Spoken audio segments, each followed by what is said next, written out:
And how you doing, folks? My name is June Planas, and welcome to Recovery Now. And my guest here is James Begun. How you doing, James? Very good, June. Nice to have you here. My pleasure. You ever been on a show before? I can't say I have. Oh. Yeah, every time I do this, I get nervous. So, Yeah.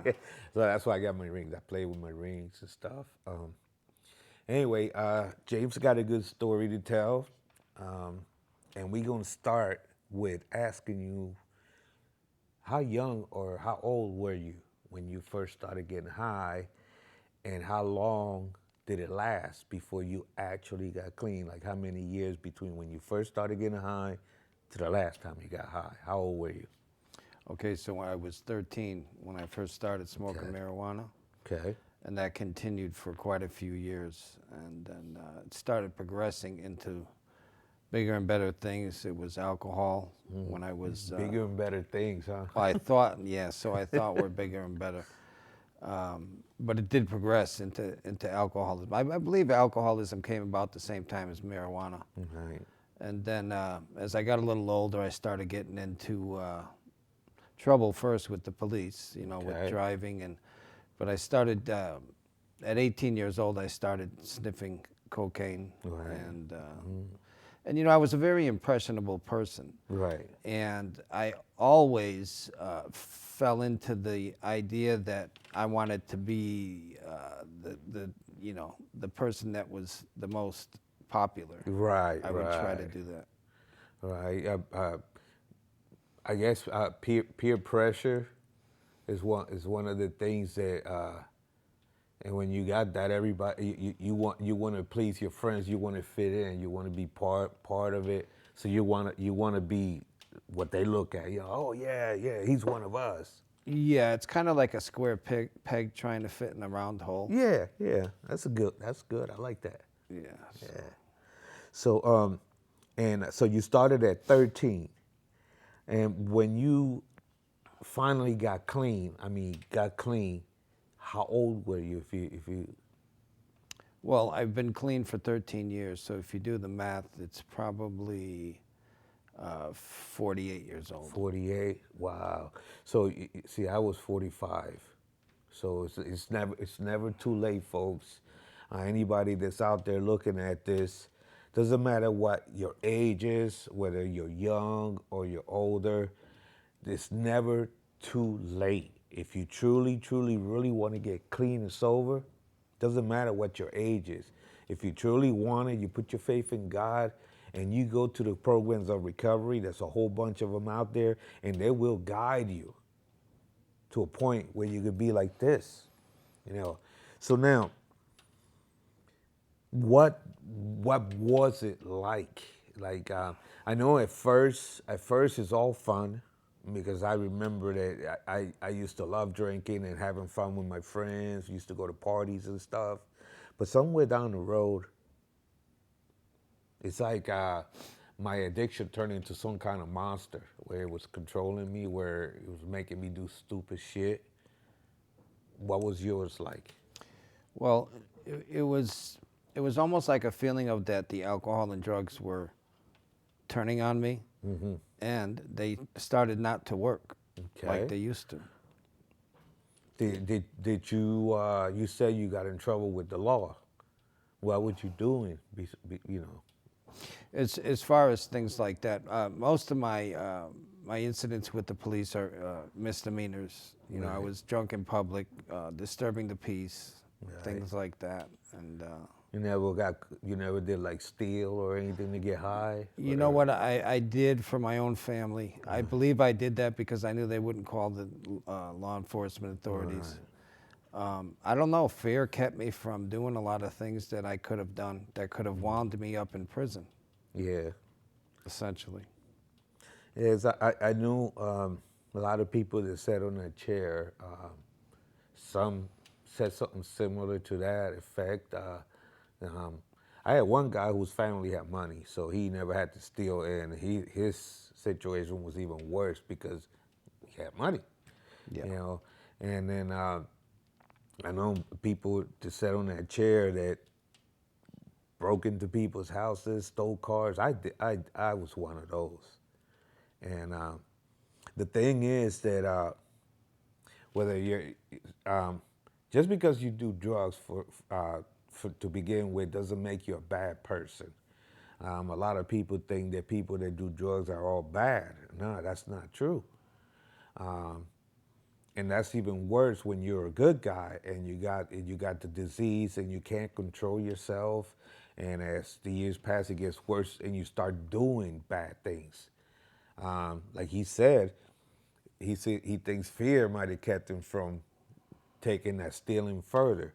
Me, I wanted to get high, and I used to steal from my family. I would steal from anybody that I could. I had no fear, you know. All I wanted to do was feed the monster, you know, feed my disease. So, what was what? How was this? How did this impacted your family?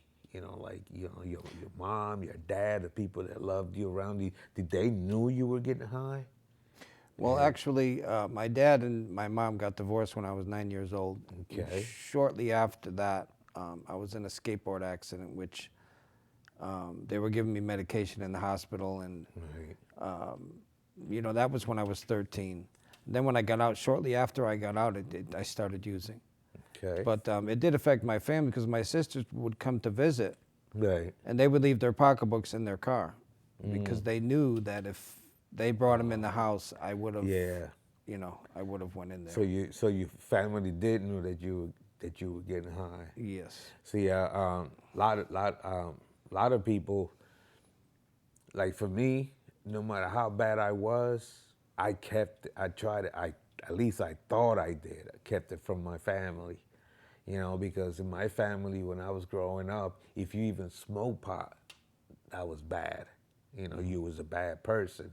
So I was doing way more than that.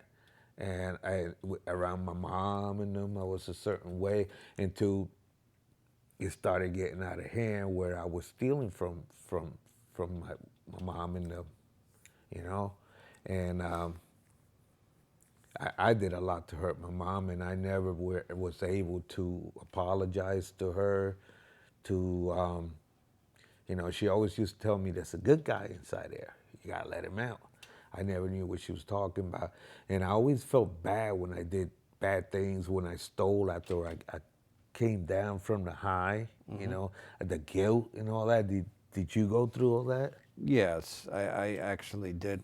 And a lot of why I didn't get into too much crime is because I had a chief enabler, which was my mom. Okay. Enabling is one of the worst things Oh yeah. that we can do to the addict. And, she would find a way to give me the money, sometimes with force and sometimes without. And she'd give me the money I needed to do what I needed to do. Yeah. She would rather see me stay at home and use than go That's out and get in trouble. My aunt used to say the same thing about my cousins, and that's why I'd rather have them live with me. You know, they were 30-something years old, they didn't work, but they lived with my aunt, and she gave them money, you know.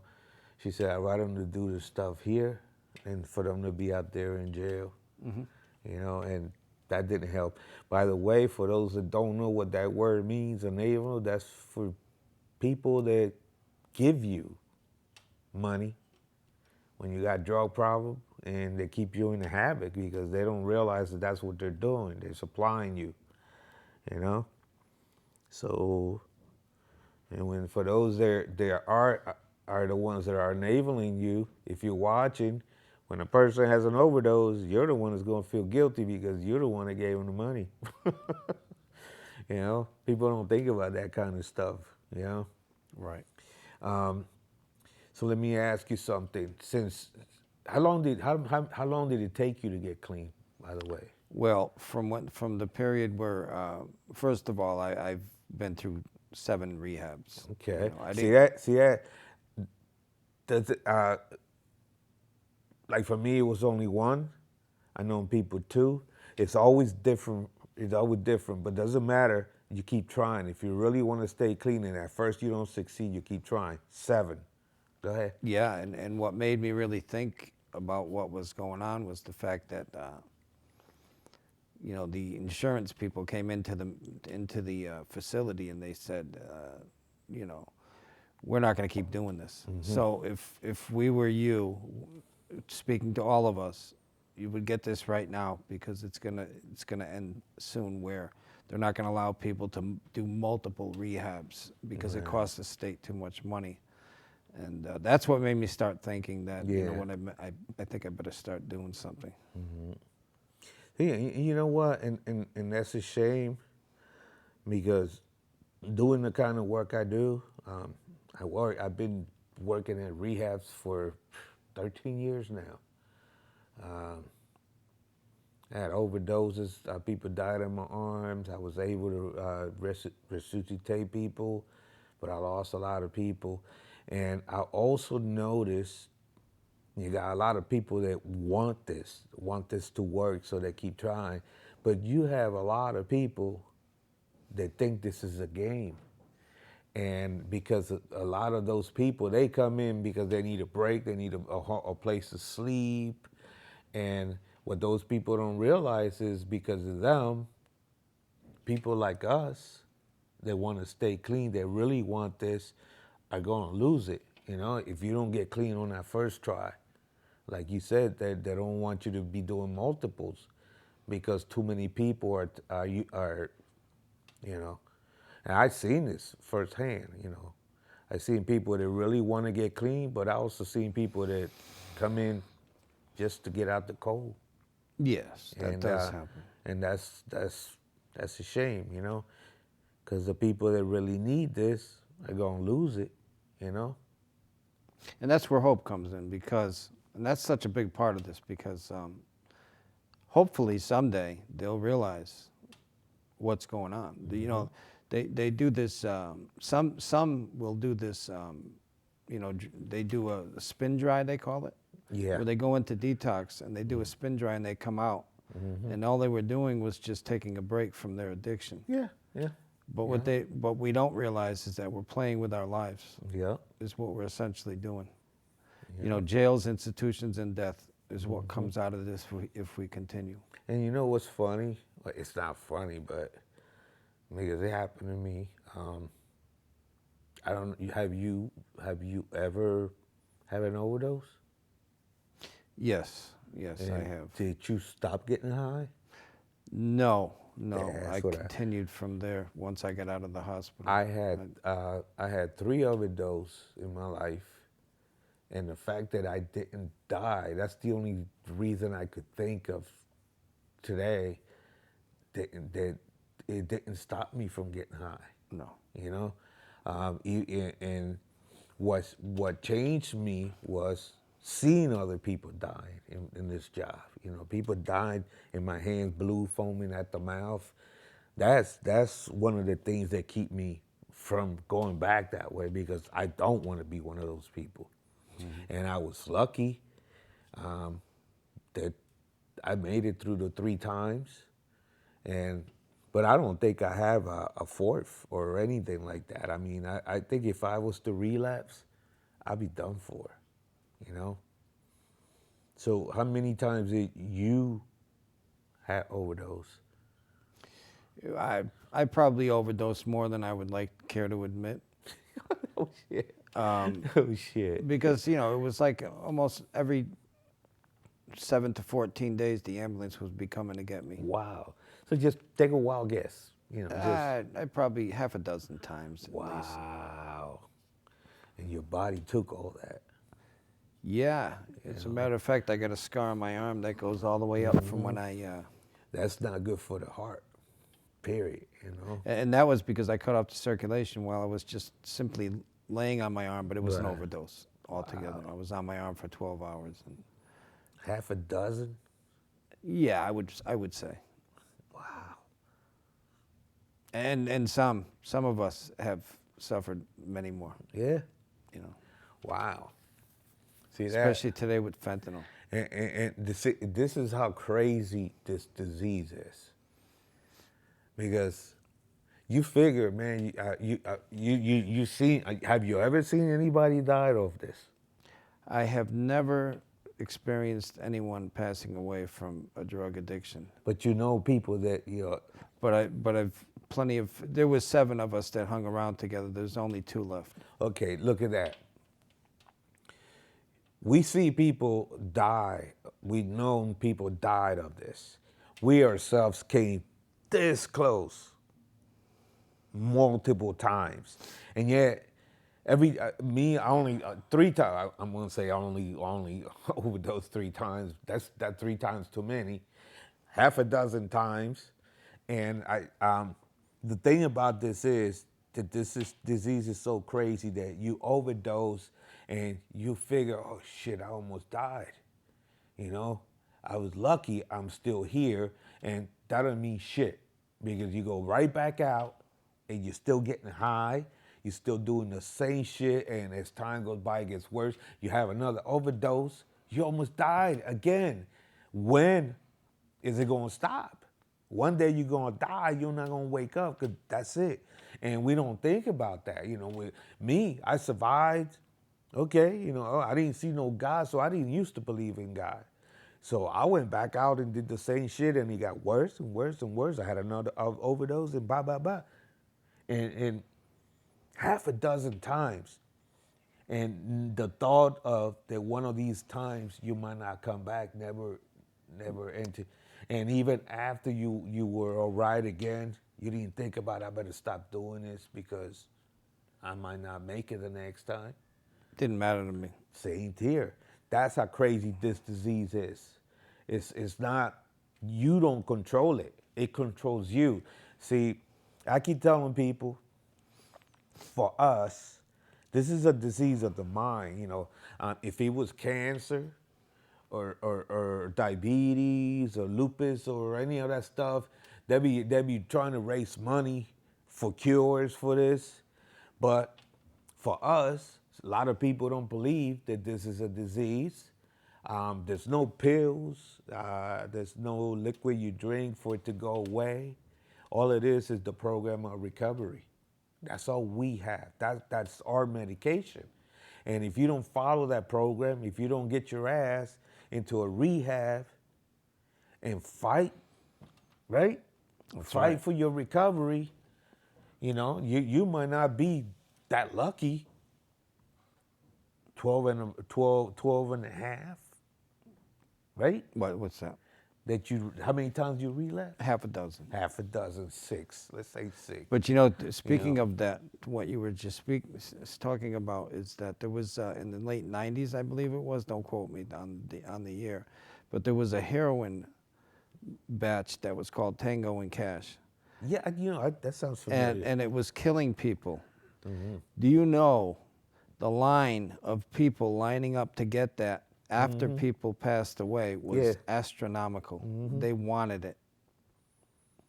Insanity.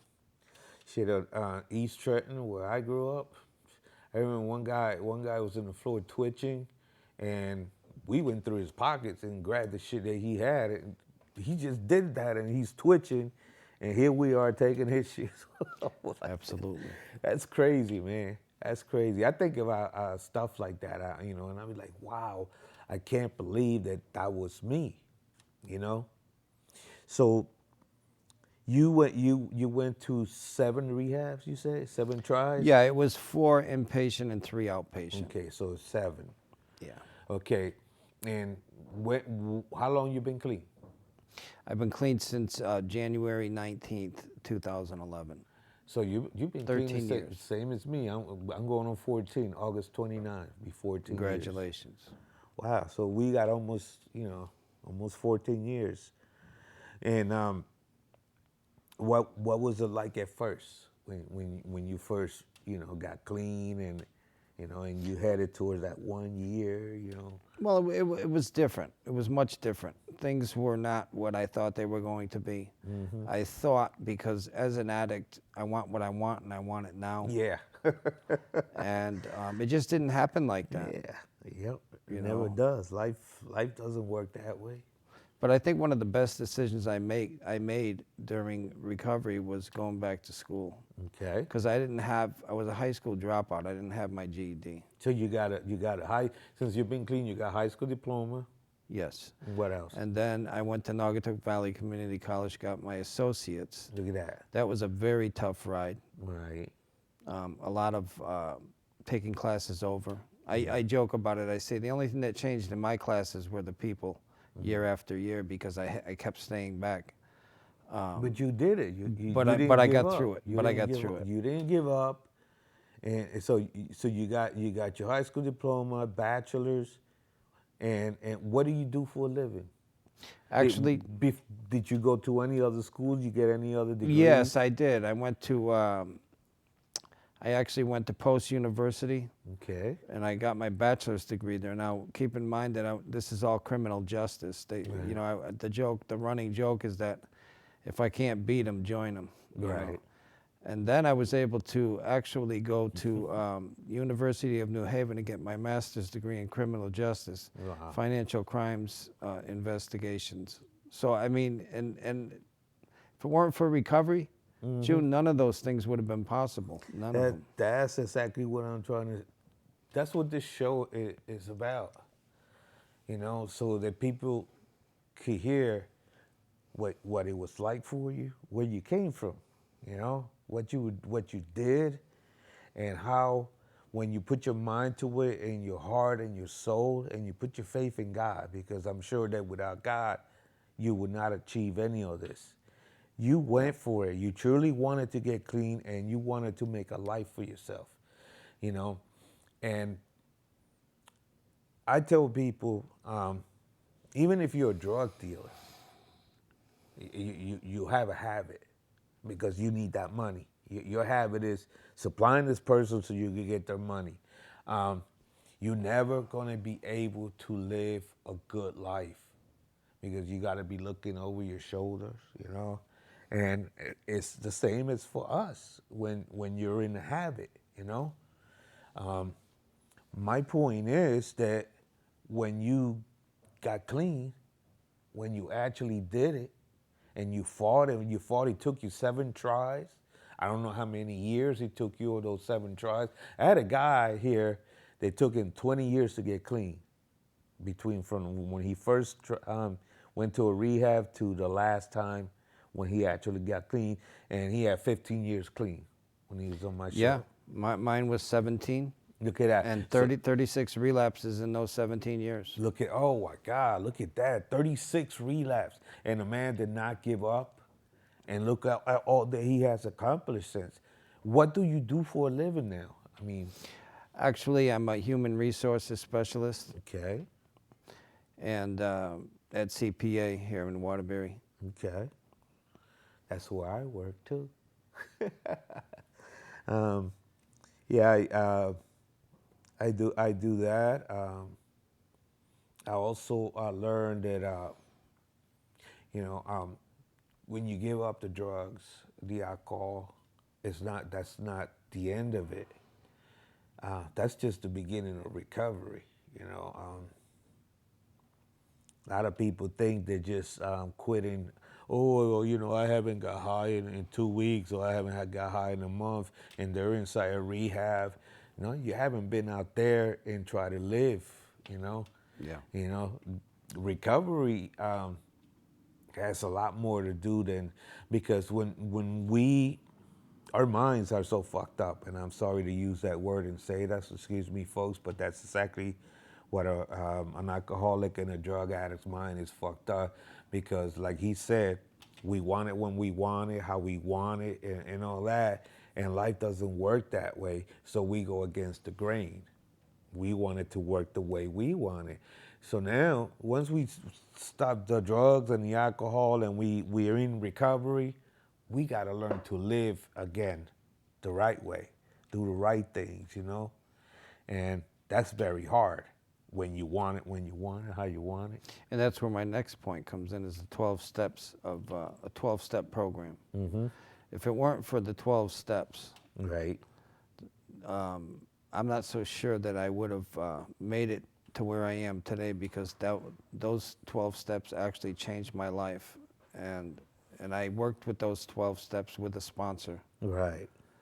and And that's very very important what he just said. For those that go into recovery, when you come out, or try before you even come out of the rehab, to get yourself a sponsor. A sponsor is like a sensei, a guide. He guides you through the 12 steps. What are the 12 steps? Well, the 12 steps is what keeps you in line. It kind of keeps you on the highway of recovery. It's like it's 12 rules of how to stay clean, and it also like step 4, for instance, you take inventory of yourself. Step 4, and nobody tells you what to write down. You know, you write all your faults, all those that you heard and all that. And then when you get to step 9, you got to go out there and clean your side of the street. You know, make your apology. Some people are gonna tell you, get the out of my face. Some people are gonna be proud of you, but you got to do it. You know, and I recommend that if you know someone or if you yourself have a problem, don't be ashamed. If you don't know what to do, find a rehab near you and go get help. You can see what my guest James here achieved, what I had achieved, and all those people that are just sitting in that chair. And there's a whole bunch of us. This is not the first time. This has been happening since the 30s. And where people first got clean and sober and realized this could be done, and it's been handed down to us. And so I like to thank my guest James for being here, and I'd like to thank you folks for watching. Remember, God loves us all. Peace.